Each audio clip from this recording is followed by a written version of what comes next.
Okay, so welcome guys to Buddhism 101 Part 2. For those of you who joined us last week, we covered Part 1, which was on the triple gem. So this week, we are covering the 5 precepts.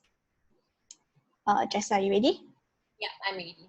Okay, so the 5 precepts, so basically it's just refrain from killing living creatures, refrain from taking what's not yours, refrain from sexual misconduct, refrain from lying, and refrain from intoxicating drinks and drugs, which leads to carelessness.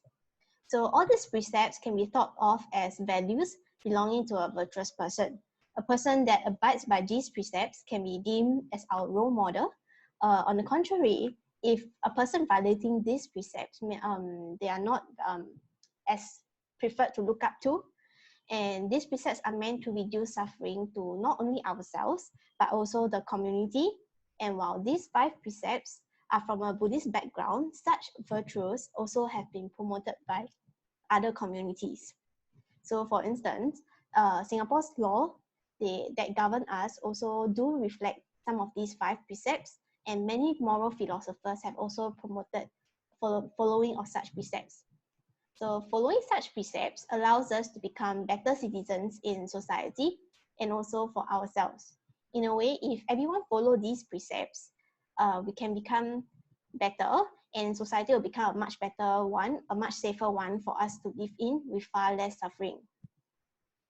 So going on to the first precept, which is refraining from killing living creatures. So the first thought that comes to our mind when we say killing living creatures is actually murdering somebody or the death of somebody. And then what about pests like cockroaches, like ants, like house flies, those that keep bugging us, creepy crawlies in our house? And what about meats like seafood and like chicken and the food we eat? So then the question comes, must Buddhists be vegetarians? Well, I think that's a very good question that you brought up.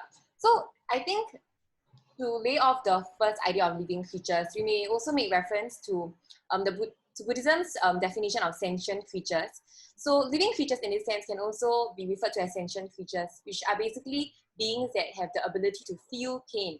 So whenever we talk about whether or not Buddhists should be vegetarian, the most direct thing that we're thinking about is whether or not we are able to actually kill living beings for their meat. Because when we kill them, obviously, right, they will feel pain. So are we allowed to cause such pain to sentient creatures? Well, I'm pretty sure not all of us are vegetarians, and this question could have arose in our minds before. So as Buddhists, should we all become vegetarian? Well, it really depends. So many people actually have talked about, how some people are allowed to eat meat, and even in some of the traditions of Buddhism, for example, in Zen Buddhism, the monks are also allowed to eat meat as well. So why are there these provisions? Why do some people become vegetarian, and why do people continue eating meat? Well, ultimately, it all boils down to a personal preference kind of thing as well.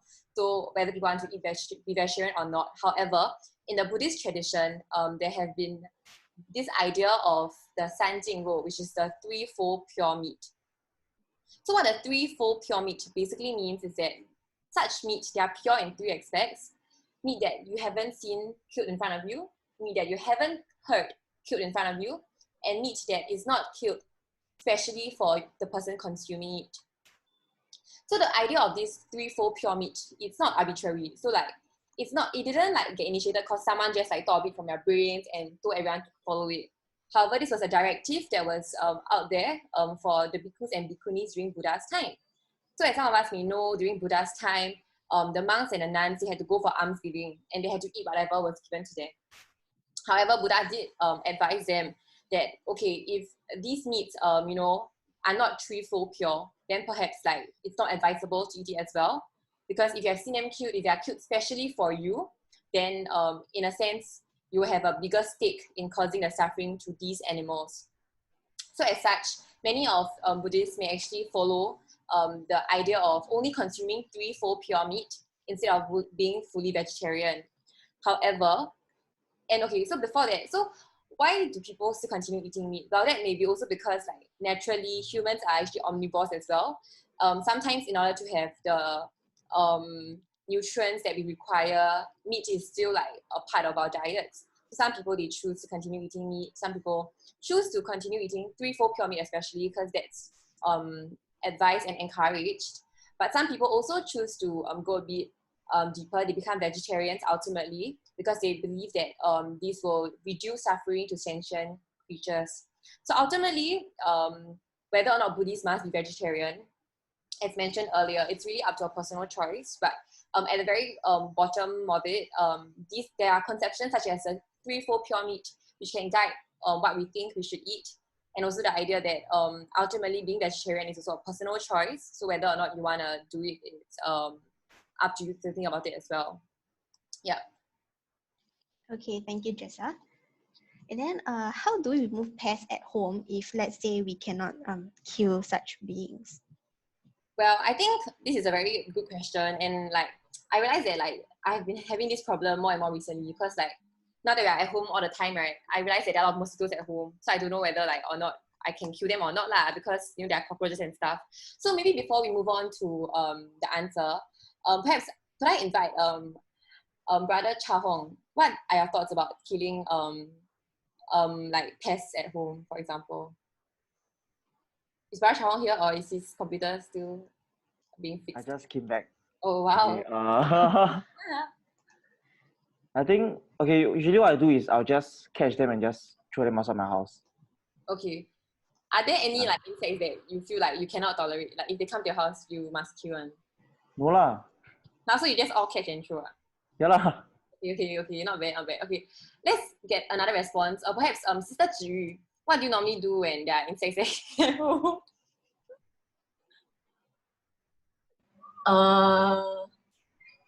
The most common pests I have at home is lizards.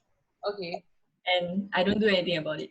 I just let them roam around in my house because like I thought of putting those sticky tape to catch the lizards before, but I think that's very cruel. So I usually just try to chase them out of my house, or I just let them be. But I'm very scared at night.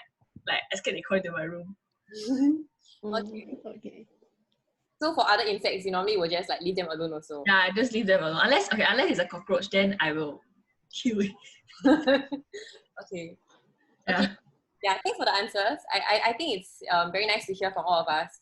And also, Eileen, do you normally kill them or what do you do? For me, I just ignore them. But if let's say they land on my body, you know, sometimes like you walk and then you walk at the park and then the bug just like land on your hand or something, then I would like freak out. Then just like flick my hand, you know. But then I also like blow them. I just like please like just get off me, like then done already. But I won't go and kill. Yeah. Okay. Well, okay, thanks for all the responses. I think that what this is reflective of is that wow, this is a very compassionate community. Because I'm pretty sure like all of us in many places, we have seen people just kill the insects lah, because they're very small ma. So it's very easy to kill them. So what is the Buddhist perception about how we should remove pests at home? Well, while researching, we found that actually there are three things that you can do as a Buddhist when encountering the creepy crawlies. Because ultimately we stay in the same world or the same planet. So what can we do about it to live together amicably? So there are three things that they talk about. Firstly, is to prevent. So what does prevent mean? So basically, if you think about it, right, normally we'll have creepy crawlies at home because our homes are not clean, or perhaps because like for my own case, sometimes I feel like, oh, how come got so many mosquitoes? It's because your house got stagnant water and any haven't checked yet, right? So what you can do to prevent the scenario from having to kill the living beings, right, is that from the get-go, you try to reduce such instances of them being attracted to come to your house. So if there's stagnant water, you pour away the water, correct? If your rubbish never throw away, you go and throw away. So things like that could help to prevent the onset of having to be face-to-face with your enemies or cockroaches or lizards lah. But ultimately, obviously, that's also not possible all the time because let's just face it lah, we are staying in the world together. So what can we do next? Well, next we can repel. So what can we do about this? So basically, you can put things, so it's not to kill them like what Jiu mentioned. So maybe you don't put tickets and stuff, but perhaps, for example, if you know that lizards don't like the smell of oranges, okay, I don't know how to say one. So you can just put some oranges there to like repel them, like put some like natural things that will chase them away. So you don't have to go and take the step to actually kill these sentient creatures. And lastly, we could remove. So we can also think of what Brother Chao has done, basically to mindfully and compassionately just catch the creatures and just release them out from our homes lah. And I think that that's a very nice way of doing it actually, if you guys dare lah. But if you really don't dare, then I guess you can always call for help. Anyone at home to help to catch the creatures. Yes. So this is a Buddhist take on how we can deal with removing pests at home without having to kill them. Yeah. Okay, actually, Ji asked the question whether if pests are sentient creatures. Okay, so maybe okay, I'll say first. Bante, maybe Bante can help to answer this. Bante, are you there? Bante must unmute your mic. Okay.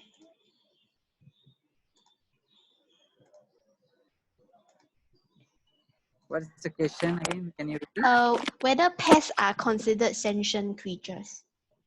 Of course, they are. First of all, I want to tell you, intention is the important part role in Buddhism. So if we have intention to kill, because once somebody want to kill anyone, we have to have such thoughts called anger. Anger thoughts should appear in the mind, otherwise may not able to go to the action. Some people may think that when we kill mosquito, it is not arise anger in our mind. No, when the pain goes there, we immediately got the anger. But step on the ends are not arising anger, like when we cleaning house and walking the street, we step our feet, but sometimes yes, animal, the living creatures die, but it is not the intention to kill them. So our purpose is to walk, and our purpose is to clean our house. But purposely, if you kill, spray any mortine or something to the cockroach or any animals, yes, when you take that mortine or whatever chemicals, your anger is there to kill them. So it should avoid that. There's a question arise during the Buddha's time. Monks were cleaning their kuti, the shrine, the living area. Then some monks complained that, the spider nets, when they clean the spider nets, of course spiders will die. So then this complaint went to the Buddha. Then Buddha said, yeah, what is your intention? Intention to clean your property, or what is intention to kill them? So if you have that intention to clean your property, clean your house, it is not a bad karma, because we deal with our own mind for everything. Mind is the main role in Buddhism. So if somebody can control the own mind, is the person can live happily. So it is not a breaking a precept. Then Buddha mentioned that. So actually, Okay. we need to know that the 5 facts need to complete to break a precept, right? I hope later you explain on that. Okay, thank you, Bante.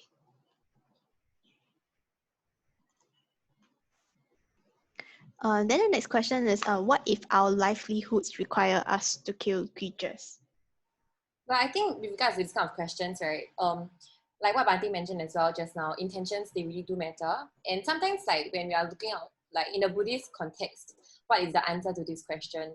We can also look forward to other theories such as the Noble Eightfold Path, which Buddhism 101 will also talk about in due course. So in the Noble Eightfold Path, there's one of the theory statements that say that right livelihood lah. So one of the suggestions that Buddha gave to lay people when taking on livelihoods is the fact that perhaps you're encouraged to take on a career that doesn't involve the killing of sentient beings.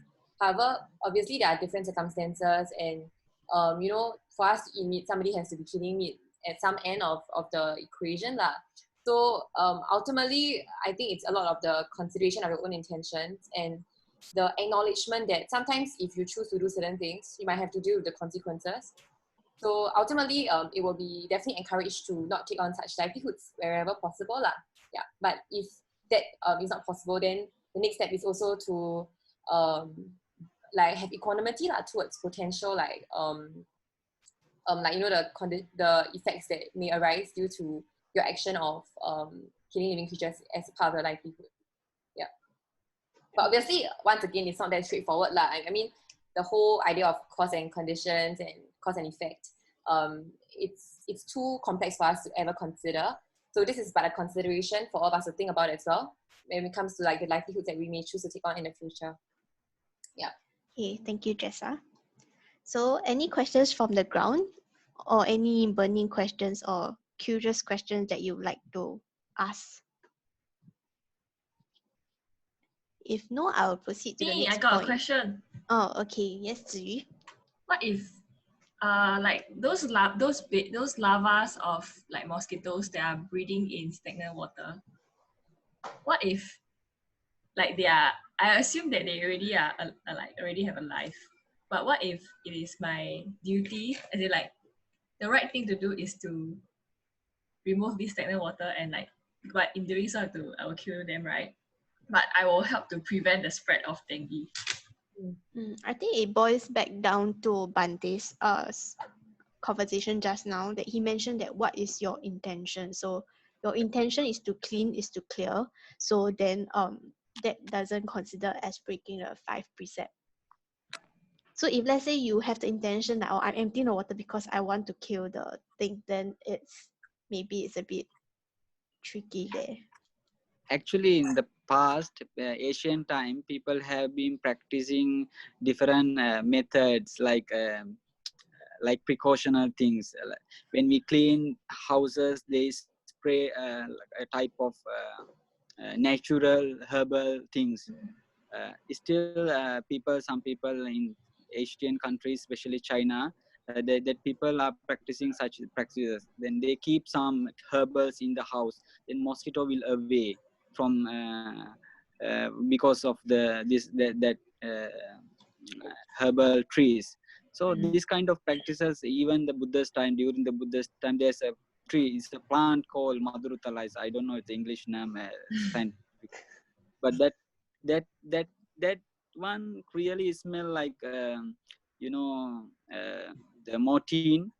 That's a quite a strong smell in that plant. Some people plant in their garden, then mosquito will away from that house. So if we practice such practices, mosquito will away from us. So it's no condition making to kill them. We are the one who make the condition to arise things happen. Yeah. Okay, thank you, Bante. So does that answer your question? Yeah. Okay. Any other questions from the ground? If not, I will proceed to the next point. Why we are like asking for questions. So as you may like already see, right? So the scenarios that we are putting out there are just some of the potential scenarios that may arise when we think about the 5 precepts, because the 5 precepts are so broad, but there are so many potential things that we could see lah, like so many different unique circumstances. So if you have any questions, right, now it's a good time to talk about it as well, because like you might have certain scenarios that we may not think about as well.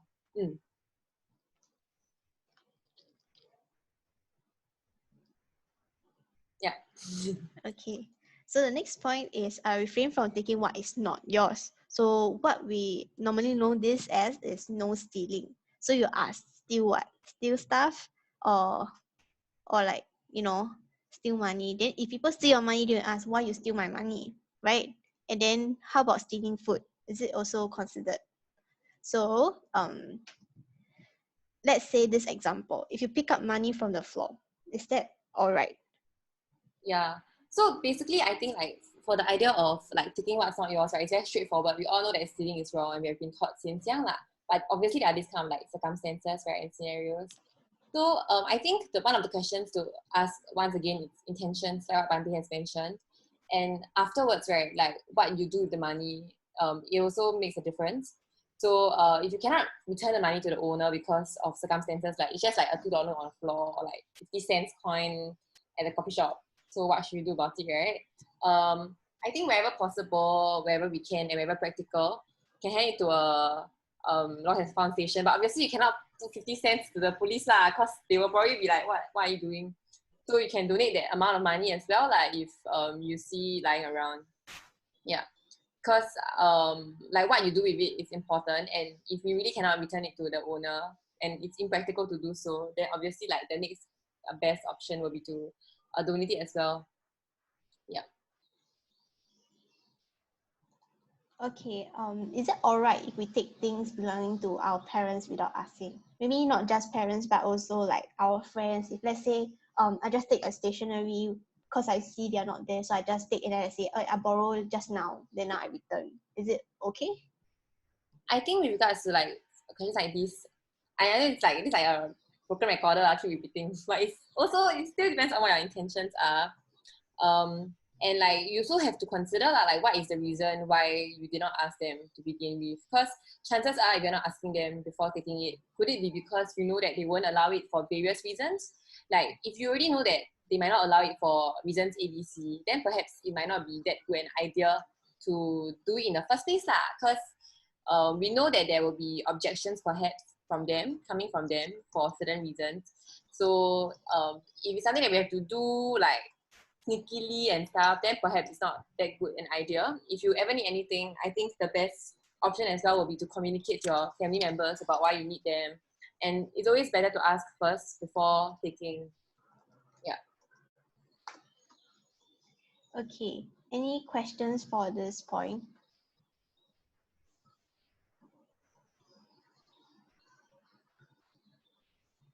Okay, just Ziyi actually mentioned in the chat that for the previous point about on the meat, for monks that are vegetarian, in a hypothetical situation that if they fall sick and require meat as their medicine, will the monks still eat it? Maybe Bante, can you help answer this question?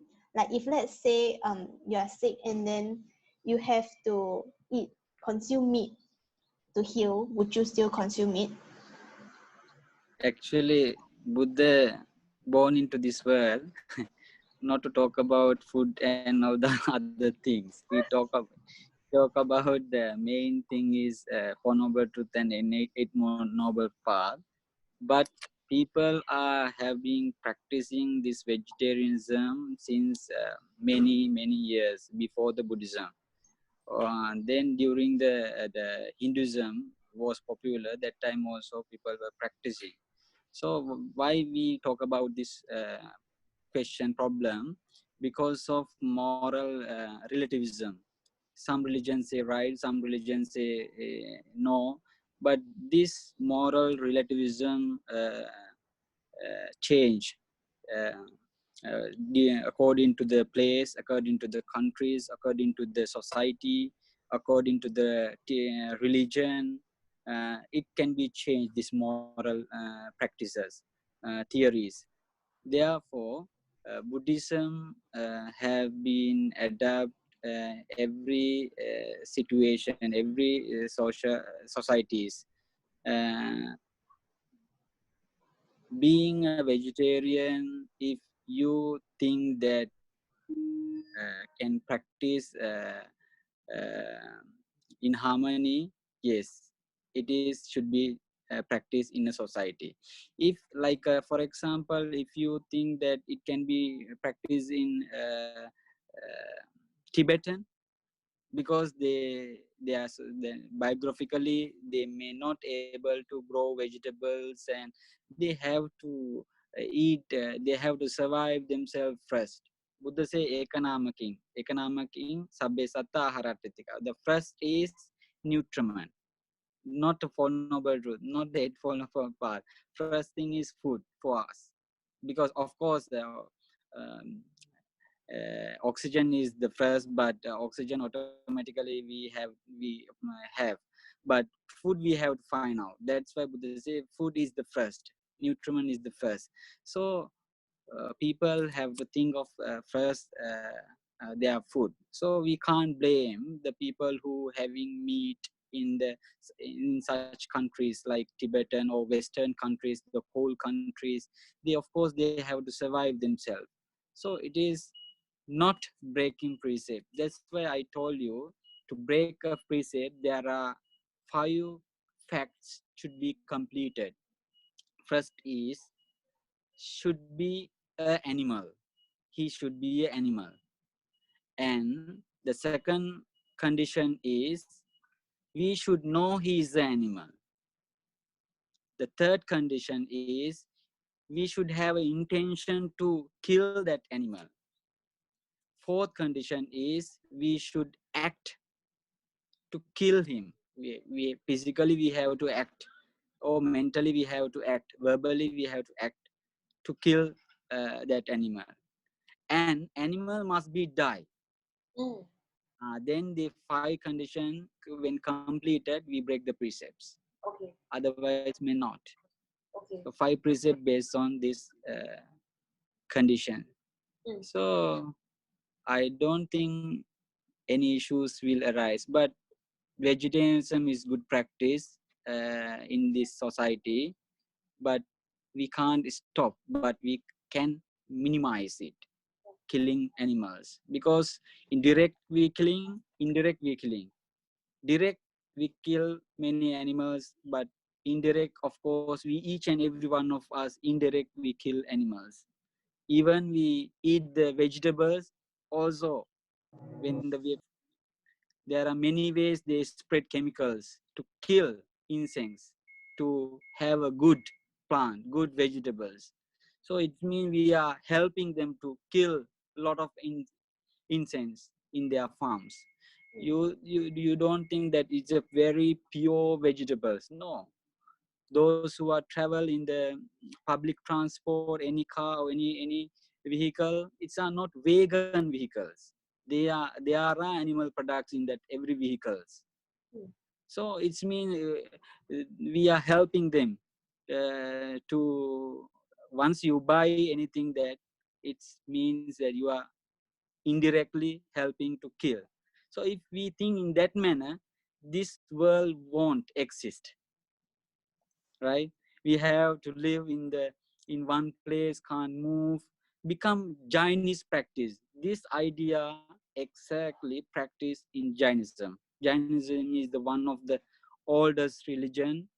It started during the Buddha's time, Jaina Mahavira. Still in India, there are some people practicing this Jainism. So this is a Jainism idea, but not Buddhist idea. Jainism is based on vegetarian. Buddhism is not. Okay, thank you, Bante. There's another question from the ground from Gixing. Gixing mentioned that if we download movies and shows, is it considered stealing? Sorry? If we download movies and shows online, means we don't buy but we download the movies and shows. I have no idea. Okay, maybe Is it Gixing belong will. to others' property? Is it belong to other property? Yeah, but I think it's an Good illegal question. download. You apply Yeah. that 5 fact to that one, then you may know that it is right or wrong. Is it someone belong to someone, or you know that it is belong to someone, then you have intention to take it, then you have taken, and you already have that things. That apply that things, then you know it is right or wrong, breaking precept or not. Okay. okay. Applied Okay. 4 5 precepts, all the facts, then you know. So I think Okay. referring to here is that there are 5 prerequisites, and only if you fulfill all these 5 like criteria, then you will know whether you are breaking the precept or not. But so this is like quite a clear-cut way of determining whether our actions will actually break the precepts. So it's something that we can consider as well whenever we do things that are arbitrary, perhaps. Then we can stop and think to ourselves, okay, if it breaks all these 5 things, if I have both the intention and the action, then that will constitute as the breaking of a precept. But however, sometimes if I have the intention and I don't have the action, which means I don't follow through with it, then perhaps it's not considered as breaking a precept. Yeah. Okay, thank you. Okay, the third point is to refrain from sexual misconduct. So what is sexual misconduct? So it includes no adultery, which means participating in extramarital affair or participate in a cheating. And there's also, it includes no sexual interactions with people against their will. And this includes sexual harassment or sexual innuendos. And Jessa, would you like to elaborate this? Yeah, so in another sense, right, when we think about sexual misconduct, we can also think about whether we should be responsible to other people other than ourselves. So I'm pretty sure a lot of us here, we are youth, right? We are not fully capable of like supporting ourselves yet, or we're not living alone ourselves. We are not very independent as of now, which means that whatever we do, the actions that we engage in, we have to be responsible towards our parents and we have to respect them as well. So if whatever we do constitutes as like an additional stress or burden for our parents, then perhaps those actions shouldn't be conducted as well. So if you have to think about it in that way, whenever we do things and actions, we should also consider their well-being and welfare, and also use that to guide our actions. Okay. So essentially what the third precept means is really just to be faithful to your partner at any one point of time, and also to be respectful and responsible towards your parents and family members. Okay. And basically it just means to be faithful, like what Jessa mentioned. Any questions on this? I know this topic can be quite considered quite a kind of a taboo topic amongst us that we don't openly mention or discuss. But if let's say you have any questions, please feel free to ask. So because this is where we can all learn together, maybe what question you have in mind is what others also have. So please just share your questions if you have any. Okay, we'll just move on first. If you have any question, you can also always drop me a message in the chat, and then I'll help you ask. Okay, the fourth precept is to refrain from lying. So it basically means to respect the truth and to be as honest as possible. And then it will have, if you tell one lie, it will lead to a snowball effect, because you tell more lies to cover up your first lie. So overall, you will come up with many lies, which is not that good for yourself and for others. And it basically just sums up to practicing the right SAT, which is right speech, right action, and right thoughts. For those of you who have come for CEP 2019, this was one of the core concepts that we actually thought to focus on our right speech, action, and thoughts. So maybe Jessa, you have anything to add on? About here is that I think for myself, I think lying is perhaps one of the precepts that we conduct like all the time without even realizing that we're conducting it. Because like it's so easy to lie, and I feel like sometimes when you lie, right, it just becomes like a very like, oh, you just like, but you don't even know that you like something, or like you're not even mindful enough to realize that lying was conducted in the first place. So I think lying could be a very difficult thing to change as well, because sometimes it could be very habitual already, and it doesn't even have to be a very big thing. I can just say, oh, just a small thing. It doesn't have to be like I lie that I killed someone, but actually I never. But it could be a small thing as well in our everyday lives. So perhaps like this is something that we can look to change as well, if it's something that we find important enough. And it really boils down to mindfulness and like speech, action, and thought, like what Evie mentioned just now. Yeah. Okay. Actually, Chevy mentioned in the chat that this can include sending out fake news and false information, which will cause panic to everyone, especially during this COVID-19 period. But okay, so this boils down to our ehipasiko concept, which means if we don't know whether it's true or not, we don't spread it first before we commit this refrain from lying precept. But we can always find out, investigate whether it's true, and before we spread the message. Yeah. So one question that we'll always ask is, are white lies considered lying?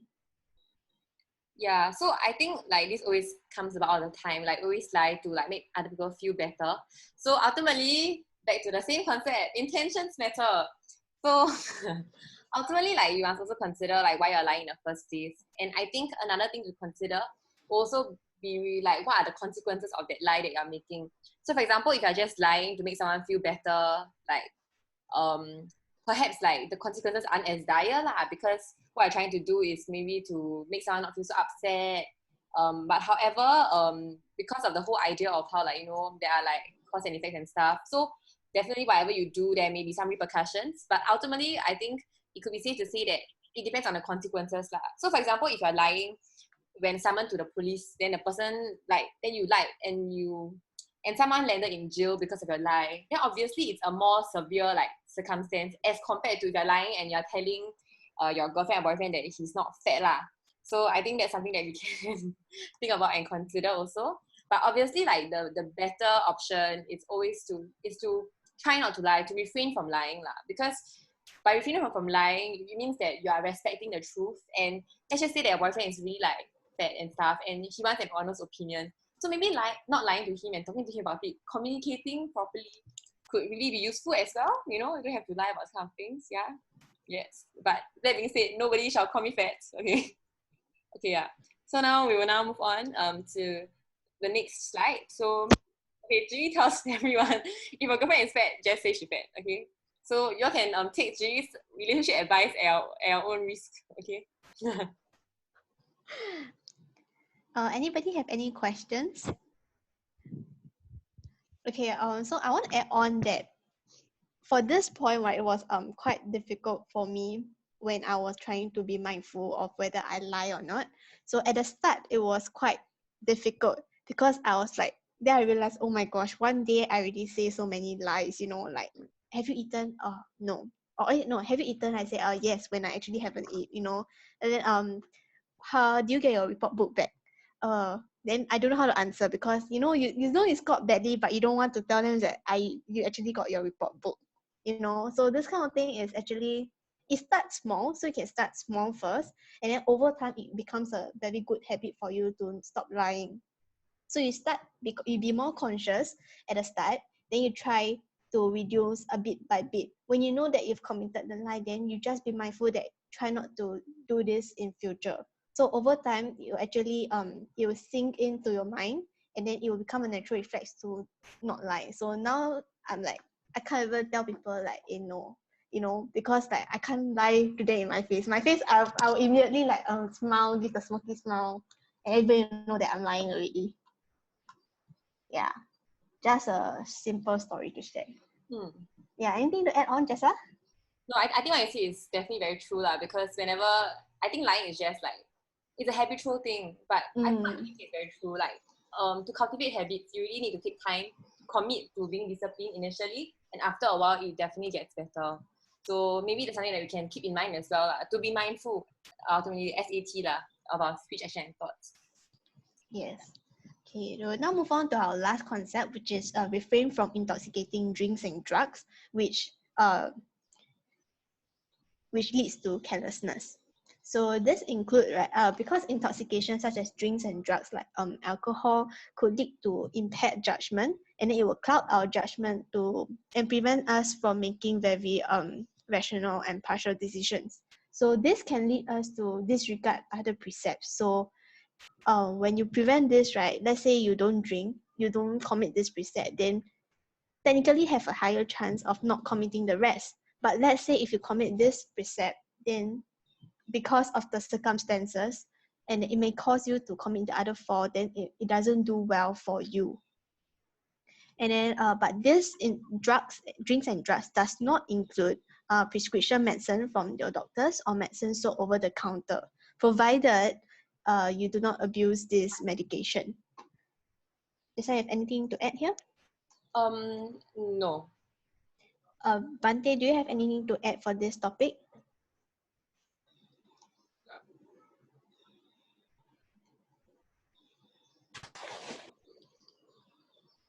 Yeah, I share with you just now that how a noble person reflect on all the things in the world. So it's a best idea that Buddha have brought in Kalam Sutta is a self-comparison. You compare with yourself anything that you are going to do. So just now I share. Okay, hold on. I will share with you them now. Give me a second.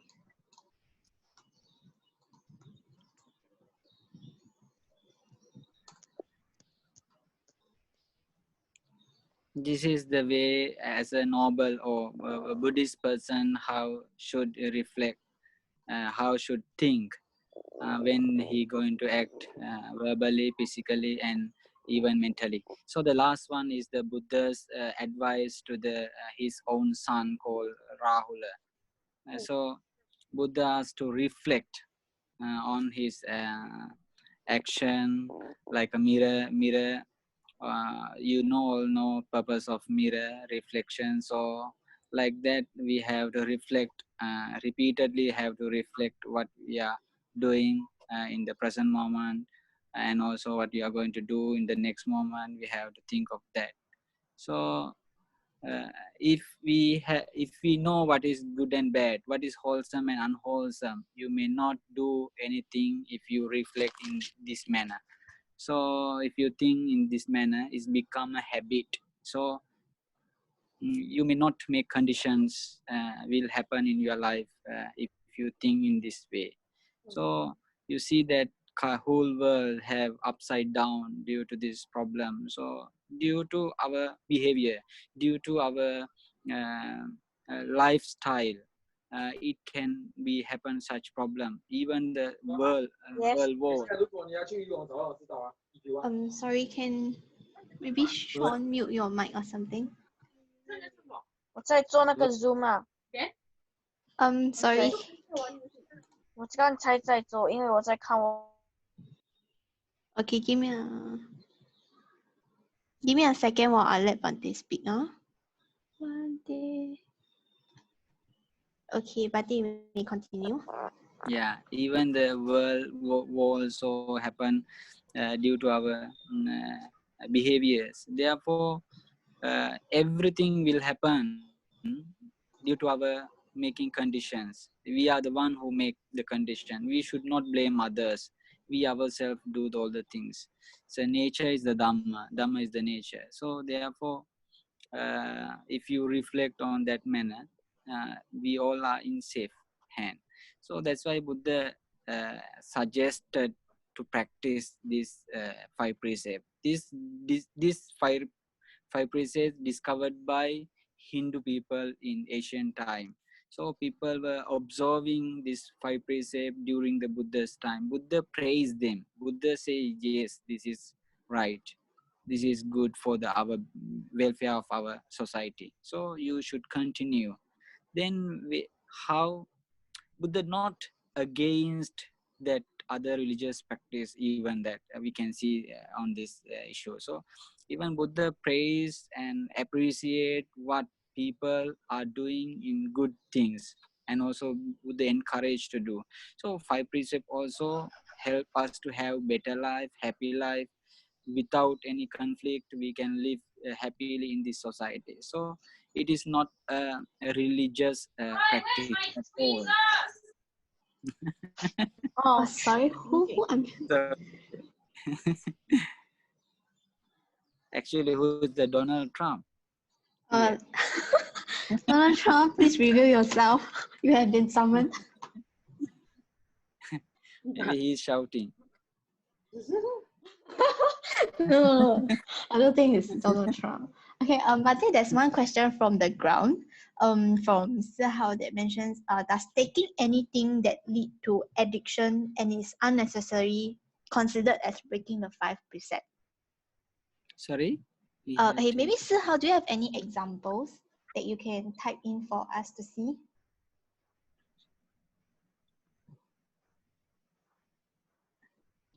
Yeah. Sihao, are you there? Bante, like Siha was referring to like cigarettes, things that are addictive and you keep on taking it. Is that considered as breaking the fifth precept as well? You all know that it is cause cancer or any not healthy for to take. If someone purposely taking that things, if you know that it is harmful to yourself, why you take that one? It is become a habit. Even people take sweet things. It's harmful to yourself, right?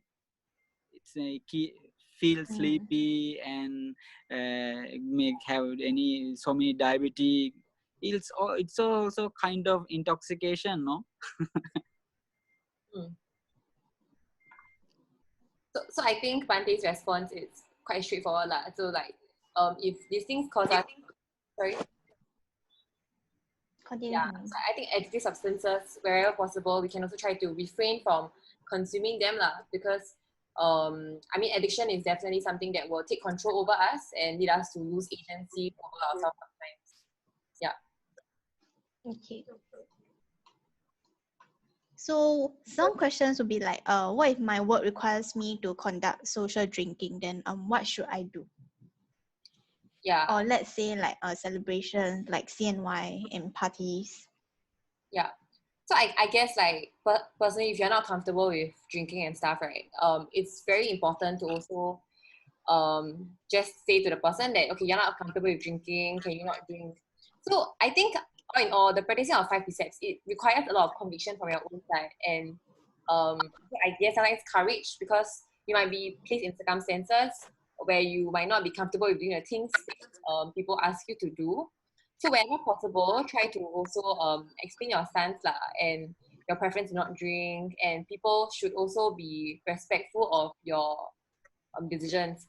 However, at the same time, I think it's important to note that like the way the precepts are phrased and framed, it's not a straight out ban. It's not like it's not a lockdown, it's a circuit breaker. So they don't tell you, hey, I ban you, you cannot do this, you cannot do that. Because that's not what this is about. Because all of us have agency, especially as Buddhists, right? It's not like someone up there tells us you cannot do this, you cannot do that. It's not a doctrine. However, it is up to us ourselves to consider what do we want to do, because we have agency ma. Whatever the Buddha is doing, whatever these 5 pillars are telling us, is to present to us a clear picture of what happens when these things, when you do certain actions. So ultimately, I think the agency is yours for sure. So whatever you want to do is also your own decision. And in the time and age of today, right, I think it might also be a bit difficult to comply with all these 5 steps fully, because of how we are living as lay persons, correct? So ultimately, I think choice is ours still. But the important thing to consider could be also the fact that we can just drink in moderation. So sometimes, like maybe, I mean, this is my own take. I mean, it's my own ehi-pasiko, okay? So you're also go and ehi-pasiko yourself, because I don't want to speak for like any teachings and whatnot lah. Actually, Buddha did not purposely mention that all the liquor things, names or brands. Buddha only mentioned that anything leads to headlessness. That things we should avoid. So we all know that there are some medication, drugs we have to take for our health, right? Yes. When we have cough, we cough syrup take. There are alcohol is there, but it is not it is not leads to our headlessness. So it is not the wrong thing to do. So just think that whenever you take anything that it leads to headlessness, or if you can't control your own mind or physical body and voice, that is should not practice, right? Then avoid that from that one. Don't take that other things. Don't complicate things. Talking other things. I mean that social events and taking some medicines and food, these things, not necessary to think of that. We only think of that it's any food or drinks leads to headless, or you can't control our physical body, even mind. We should avoid from that things, because our purpose to live mindfully. Yeah. Thank you. Thank you, Bante. Thank you, Bante. And there are also a couple of questions that people have with regards to this idea of intoxication and stuff. So I think maybe just to like say a bit of summary of what Bante has mentioned, I think ultimately intoxicants is like a very broad term. So as long as this leads to like heedlessness and you losing control of your agency and how you think and how you feel, then that should we can try to refrain from doing that. So Bante, someone like Zenshin mentioned, like, is gaming addiction considered as breaking the 5th precept under the 5 precepts, as well as things like excessive social media usage. So these things like social media and games, right, online games, they are technically not considered as like things that we drink, but in a sense we are also consuming it. So would that come under the 5th precept as well? You mean that playing games. Like Yeah. playing excessively. So maybe if I play games every day, Addiction. addiction. Addiction is not based on 5 precepts, but addiction is caused to any other things lah. So it is should not to addict anything, because we are practicing anicca. Anicca means change. So knowing that everything anicca, we have to live without any attachment to anything, right? When we have attachment, when we lose it, we have sorrow or sadness. When we have very often we lose things, mentally we will be weak. And also it's chemical things in the changes in our brain. It can be a sickness in we have seen many people having such problem in the society. So it can be physically and mentally, both we can be weak if someone addict to anything, even not only game, even food, drinks, movies, whatever things. If you do very often unnecessary things, of course it harmful to us. That's why we have to balance our life, daily routines. Okay, thank you, Bante. And we also have a question with regards to the previous precepts that we covered from Sihao. So he mentioned he would like to ask whether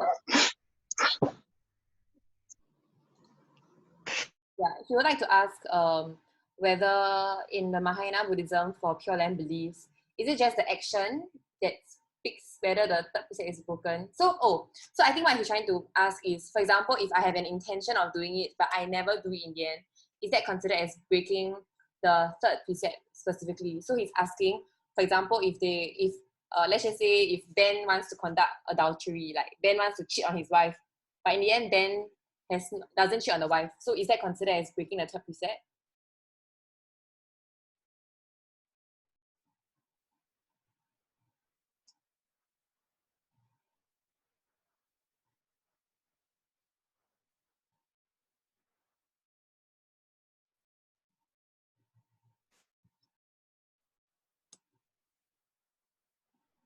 Okay. So Bante, are you wait?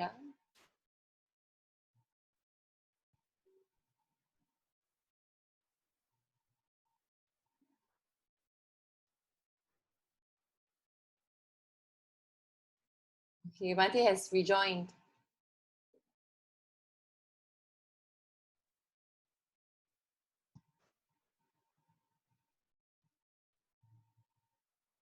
I think due to some technical difficulties, we're not able to have Bante share with us his thoughts. Yeah, Bante can hear already. Okay. Hi, Bante.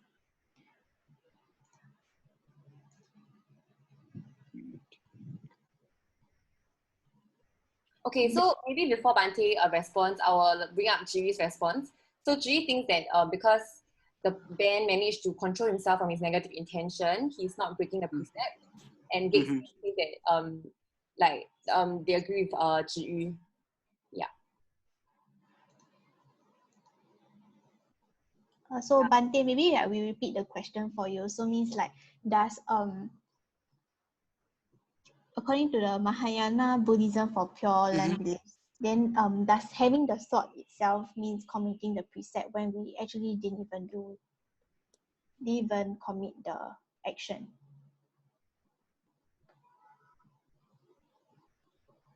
I couldn't get what you mean. That Mahayana Buddhism, they observe precept, right? 5 precept. If someone break the precept, what?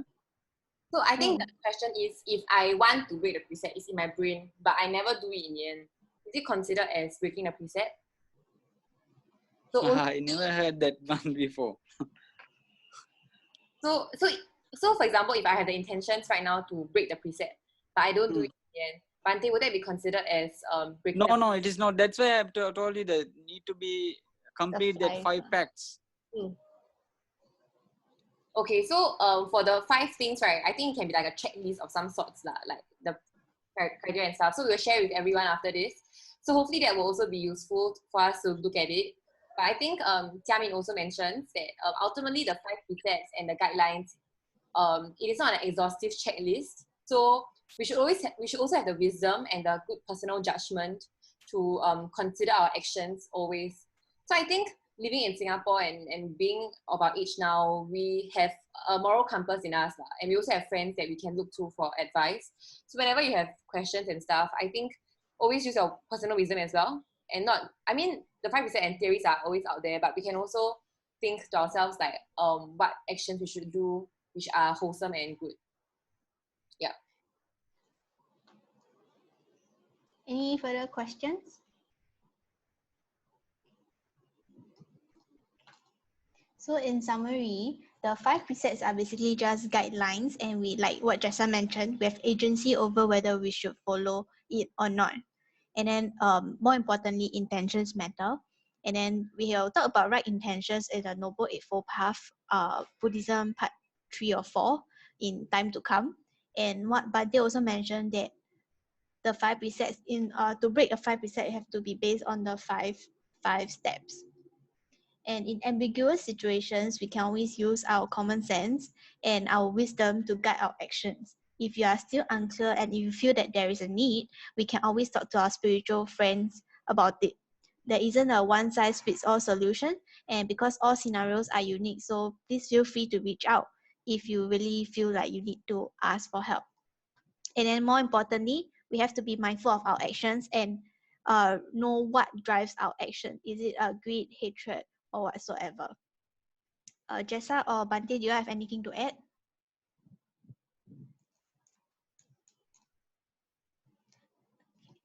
So in summary, treat others the way you want to be treated. So I hope that today's sharing has been useful to some of you. So now we'll roll out a poll and it will appear right on your screen. And please answer the question.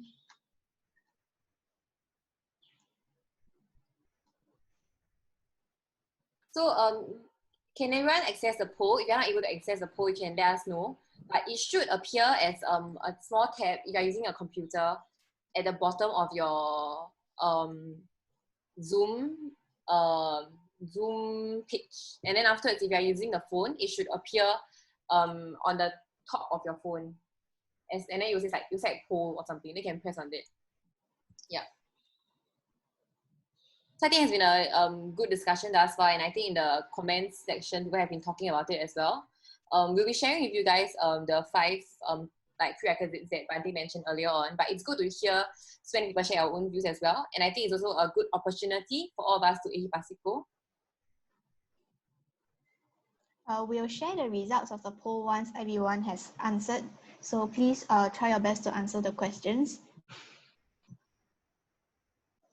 Can I ask, right, is the sequence of the precepts, like the sequence of it, is it important, or is it just like a standardized way of like, oh, like what's the 4th precept, what's the 5th precept, that kind of thing?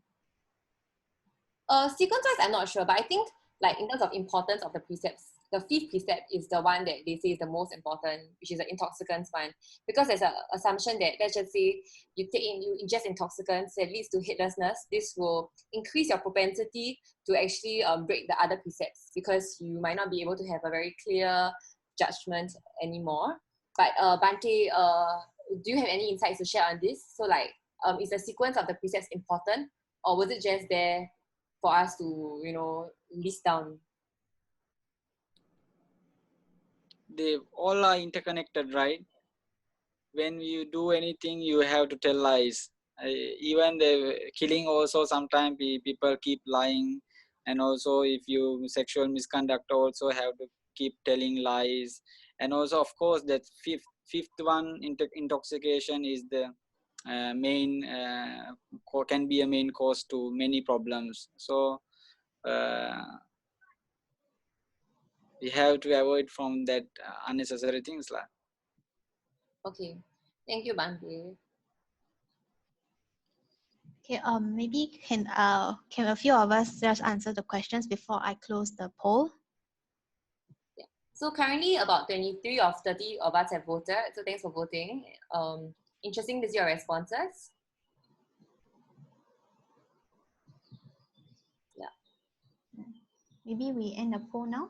Yeah, sure. Okay, I'll end the poll. So when Eileen ends the poll, all of us will be able to see the results of the poll. So you can look at it now and consider it. So yeah, so like I think Chiyu was asking about whether the sequence of the precepts matter because we asked the 4th precept lah. But in a way, it's also to like see whether we have been paying attention lah. But as all of us know for now, all precepts are interconnected, and the 5th precept is the one that is the most important. So the next question is, which do you think is the hardest precept to abide by? So many of y'all have said different responses, but some of y'all have shared that you feel like to refrain from lying is the hardest precept to keep up with. So maybe for now, we could also get some people to share which precept they think is the hardest to abide by. Would anyone like to share your responses or your thoughts? Maybe Marco. Marco, would you like to share? Is Marco in? Yeah, I'm in. Yeah. For me personally, is the breaking the 4th rule is the most difficult. It's the most difficult to, not to break, because we always like the time like our results, the friends like that. Understand. Yeah, that's everybody. Okay, thank you, Marco. Maybe Elan, do you have anything to share?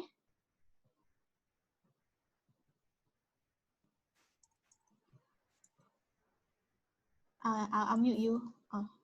I think like lying is also like very hard because we lie to like protect people's feelings and we think that it's always the right thing to do, but it's actually depends lah. Yeah. Okay, Yeah, very good. Very good point. Jessica, do you have anything to share? I guess I put lying also because like there's this statistic that says like people lie like an average of 1.6 times a day, I think. And it's just like something that we do so like sometimes subconsciously, So I think it's good to like keep it in mind next time. And yeah, just try to watch. Very good point, Shed. Did anyone like when filling your responses, you wrote that other precepts were harder to keep up to? Any might like to share? So I see that Gexing says that not killing insects and pests are very hard. Yes, I think that's true as well. Especially since like in Singapore where it's in the tropics and there are a lot of insects that in this climate. Yeah. Okay. Thank you so much for all your inputs. So now we actually if we think positively, right, the 5 precepts actually encourage us to firstly protect and support life. So this reflects the no killing part. And then we can try to encourage the fulfillment of potential love and understanding in others. So if you value your own life, other people also value that. So even animals do value their life too. So if you think positively, it's basically to protect yourself and others. And then the second precept is to practice gratitude and generosity. So only take what is really given to you. So if you don't like others to take things from you, then why should you do that to other people, right? So it's like the meme that I shared, steal my money, then you ask, why you steal my money, correct? And then the third precept basically reflects a respect and honoring of commitments and the practice of discernment between the concept of love and desire. So love, we will cover more about all this in future. And then the fourth precept reflects to say what is true, useful, and timely. There's always the right time and the right place to say the right things. And then we have to maintain a clear and alert mind and be mindful of our own actions. So the fifth precept reflects that. So please do not take all this as like rules or principles that constrains your actions and thoughts, but it serves more as a guide for yourself. And with this, we would like to pose a challenge to all of you.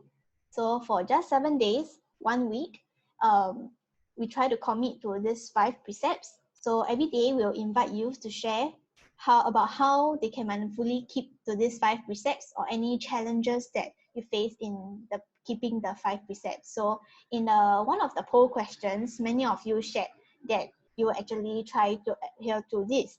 So with that, how about you write your name in the box to join this challenge, and then we can keep track of one another. So now we are all serving the stay home, work from home kind of thing. So we have more time to be more mindful of our own actions. You all actually can use the annotation function. So if you are using a laptop, there's the annotate, there's a pencil button at the top or the bottom. You can just annotate and then write your answers, write your name. And if you're using phone, there will also be a pen function. Okay, undo, eraser. So maybe to help all of us out, because I was also quite noob, I didn't realize there's a view options, and then when you click on view options, there's an option that says annotate. So view options, annotate, and then you can draw, you can write text. Yeah, someone has drawn a smiley face. So I will write my name now. Wow, this is a very big name. Oops, I'm so sorry. Okay, I cannot write because. Okay, so I will draw. You can actually write text also, so I can like write Eileen. Oops, is it working? Okay, so we are quite noob, so we are just exploring options here. So I've written my name here, Jessa, and Eileen has written her name. You can click the annotate, and then there's a text function. You can also write that. Sherry has written his name as well. That's great.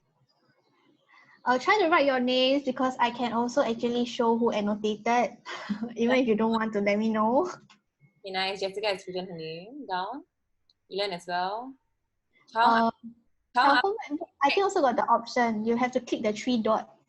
So he's trying to flex his MacBook. Wait. Okay. Got view options, then you can write annotate. See? iPhone X right, run. There's this pen function inside. I think you can click, there's an annotate function. Okay, I love it. So let's fill up this box. Yeah. So if phone cannot, you can write your names down in the chat function, then we will help you transfer it over to the box if you're unable to find out how to use the annotate function. Okay, so let's start fixing, put the name down. And then turning as well, sure. It disappeared. Is it inside? There's an overlap. All right. Great to see all of us participating in this very actively.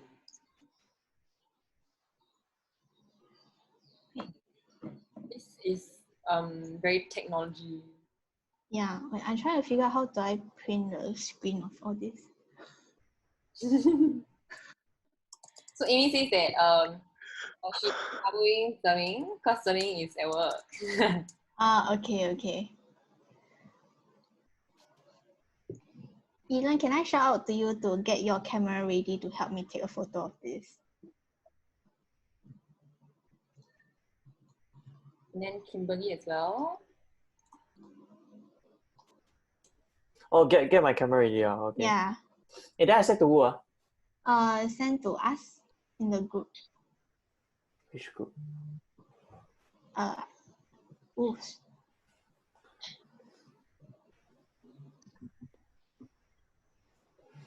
Okay. Okay, let me take a picture of this first. Can you see me type? Y'all can see me, I'm snipping to it. Okay, let's wait for Yan Ting for a while. Okay. Sheesh.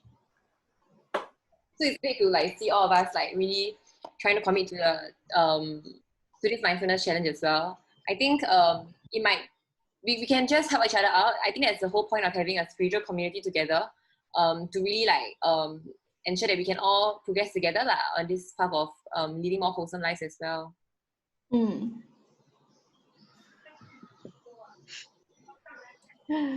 Shit.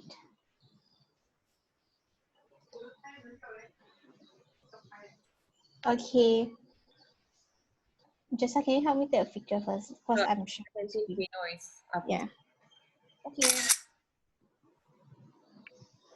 All right. So. Okay. Thank you. And then Anything back with Oh. Wait. So do I need to take? Yeah, you take one too. Uh, And then before we all end off, right, can we take a group photo together? Please all show your camera and faces, okay? Yeah. So for now, you can try to Oh, yes. yeah. So for now, you can turn on the video functions of your computers, your laptops. Okay. At the same time, right? I mean, this sounds very aunty, but I have to say it. So I'm not sure that you have read about like Zoom possibly having a compromised system.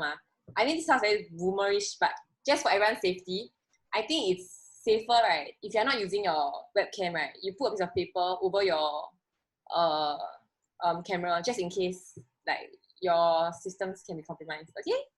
Yeah. Okay, so are we all ready? So for some of our participants, you can choose to show your face with that. Then we'll just take a group photo and we'll end off today. wait, okay, I think hold on. One, Wait. Everyone smile. okay, one. Sean, why Huh? Sean there? Okay, 1, 2, 3. Okay, one more. Change pose. Wait. Yan Ting is gonna print screen. Yeah. Wait. Wait, Wait, I'm sorry. Wait. Oh, wait. Okay, smile. We are going on the beach. wow.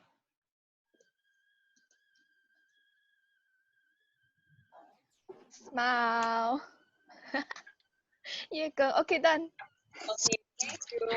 Okay, thank you. Before we end off, do you have any other questions or like burning questions or burning experiences you'd like to share with any of us here?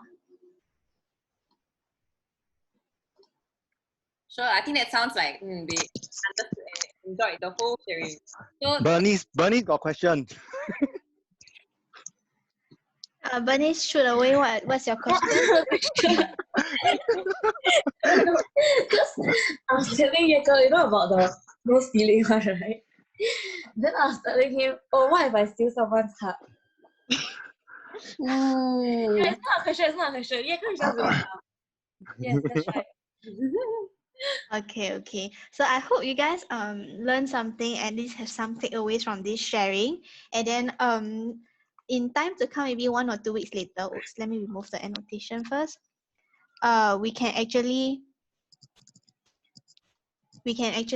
actually cover more, such as just okay, help me remove. can So we'll actually cover on the Eightfold Noble Eightfold Path, and then 4 Noble Truths. 4 Noble Truths. Yeah. So hopefully you guys took away something today, and thank you so much for coming down on a Saturday afternoon. It's very nice to see all the responses that we are getting. So let's all learn together along this phase. And I think ultimately, like maybe just to end off today, if you have any feedback, feel free to like let us know. Just talk to any of us. More importantly, like what Bante mentioned just now, before we learn about like the 4 Noble Truths and Noble Eightfold Path, Bante mentioned that most important thing is nutrition, right, and stuff. And I think an extension of that is like the most important thing is you being safe and healthy and happy. So to everyone out there, it's a tiring time for all of us in Singapore, but do take care of yourselves during this period of time and of your family members as well. And more importantly, the weather also very warm now, so don't eat a lot of 补做 stuff. Like keep yourself safe and healthy, and keep active at home as well. And we'll be back with more activities to keep all of us engaged, even as we stay at home.